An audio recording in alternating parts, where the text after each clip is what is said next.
Hi viewers, in this video I'm going to show you how you can fix the screen freeze problem in Lenovo IdeaPad 320 or 330, Thinkpad, Thinkbook, Yoga, G50, etc.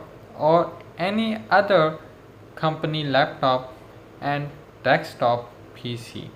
So viewers, watch this video till the end. My name is Sajam Anthanoli. Welcome to Get Information and Knowledge YouTube channel. Let's get started. Viewers, you can see that this is my Lenovo IdeaPad 320 laptop. I am trying to move the cursor, but the screen is freezed. You can see that I am pressing down the Windows key, but nothing is showing up because the screen has been freezed. To fix this problem, what you have to do is press and hold down the power key of your laptop. I will press and hold it down. Now viewers, you will see that laptop will shut down. You can see. Now I will turn it on. You can see it's working.